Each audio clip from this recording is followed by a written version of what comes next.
I am that I am. That is the description of what God is. All the answers are in this one sentence. This is probably the most important sentence in Scripture. What is a spiritual awakening? It is awakening to spirit, to your true self. This first matter, it's a pure essence. It's where we essentially come from. The third dimensional version, body of you that is on earth, is actually a fractal of this vaster being. But it's deep within us. It's existence itself.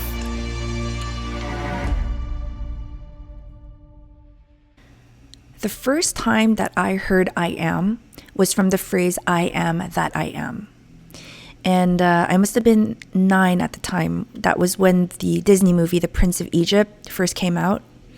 And there was this one scene where Moses follows this lamb into the cave. And this is where he encounters this burning bush. And this is where God reveals himself. I am that I am. And I remember this scene so vividly because I remember thinking to myself, what a strange thing to say. What a bizarre sentence. I am that I am. What does that even mean? And so this sentence really stayed with me because it was such an enigma. It was like a puzzle I couldn't solve. And this scene is actually taken from the Bible, the book of Exodus, 3:14, I believe.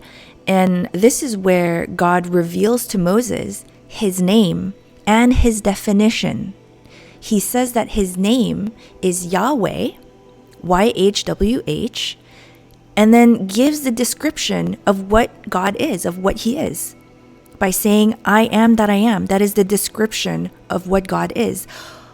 All the answers are in this one sentence and from this name, Yahweh. And that is why I think this is probably the most important sentence in Scripture. I am comes from the verb to be. Now, the definition, the literal definition of to be, means to exist. It is existence itself.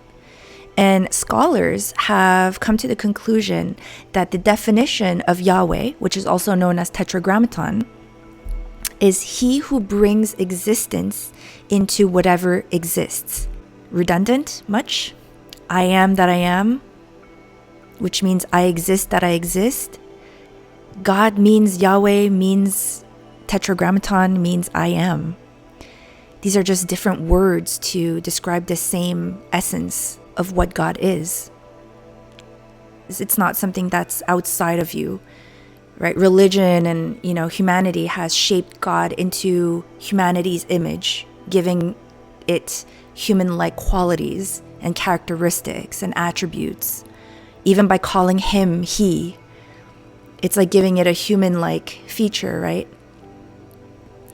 But God isn't actually outside of us. I mean, it is, but it's also deep within us. It's existence itself. So it is within us, essentially. We are God in some ways.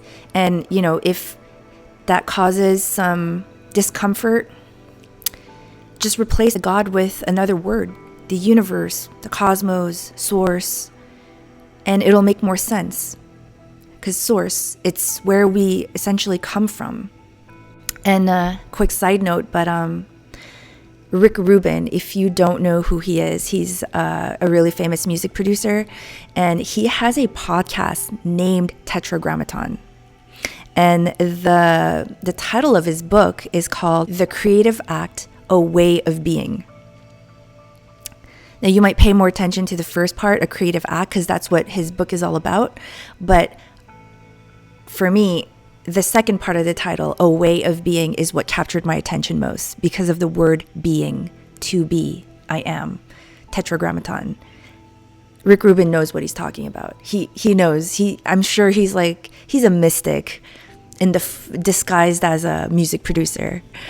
So the concept of God, it's not outside of us. It's actually deep within us and everywhere else. So I am to be, being, right? We're human beings. We are being human. Metaphorically, you could imagine this being that is the sun within you, and it's beaming rays of light, right?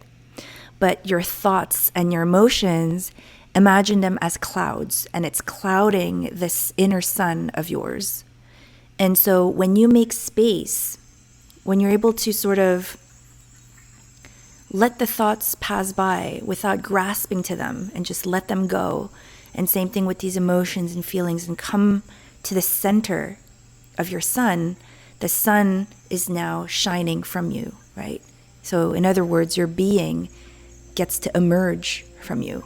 And it's also known as the higher self, right? Because it's something, this essence that we can't, that isn't tangible or that it's invisible.